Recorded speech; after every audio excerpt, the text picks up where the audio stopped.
Hello, Rick here with a quick video breaking down one of the locations from Mass Effect, Eden Prime, the first location you visit. A human colony, it is on the very edge of the Human System Alliance's grasp and beyond their safest borders, a frontier world.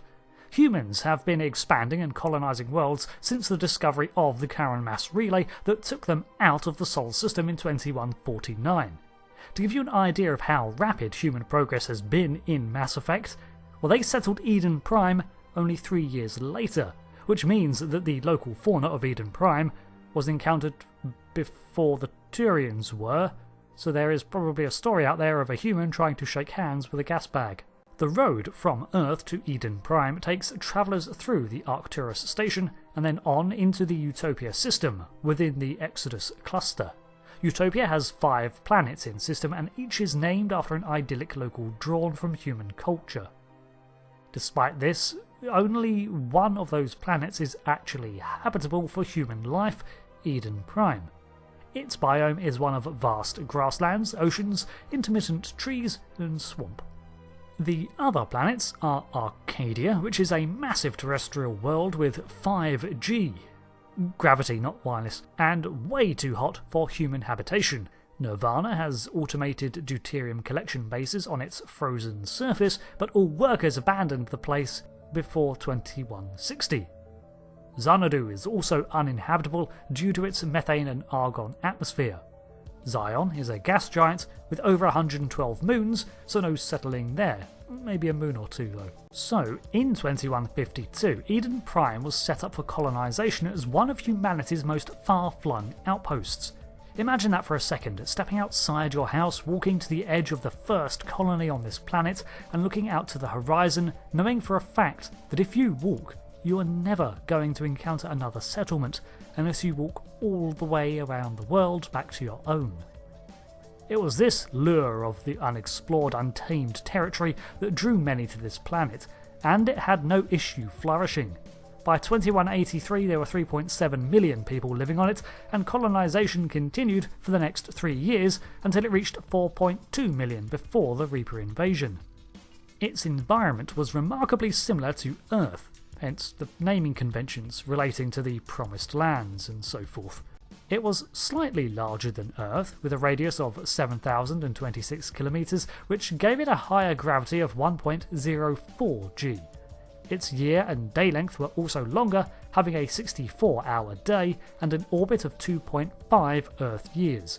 Its average temperature was a balmy 23 degrees C.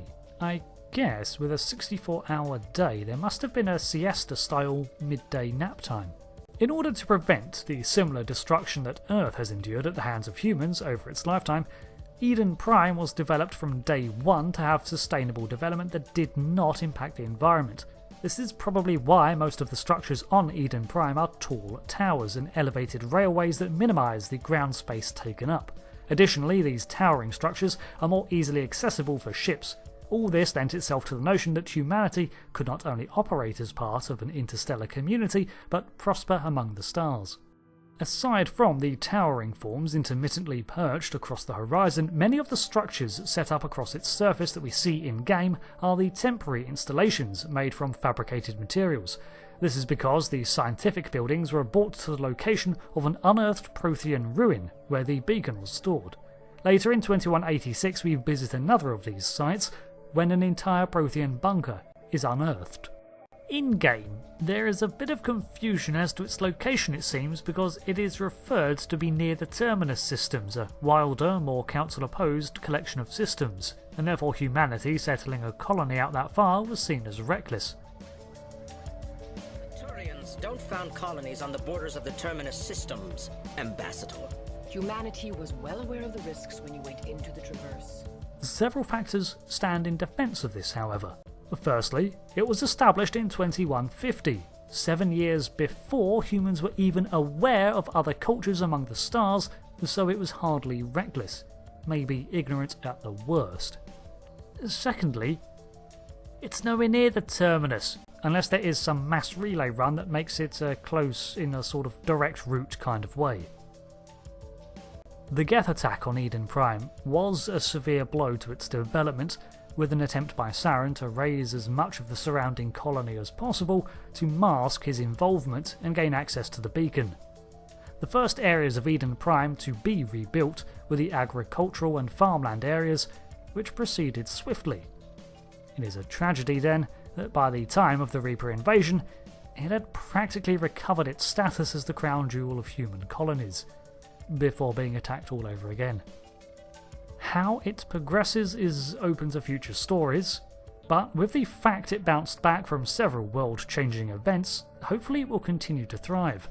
The worst that could happen to it is that its pristine biodiverse ecology is completely ruined, and so far it has evaded this fate by humanity's rapid but careful development. The Reapers, by their very nature, also have no interest in life that it considers too primitive, so it would probably leave most of this garden world untouched, a perfect land to foster a new sentient species and begin a new cycle. Thanks for watching this lore breakdown on Eden Prime.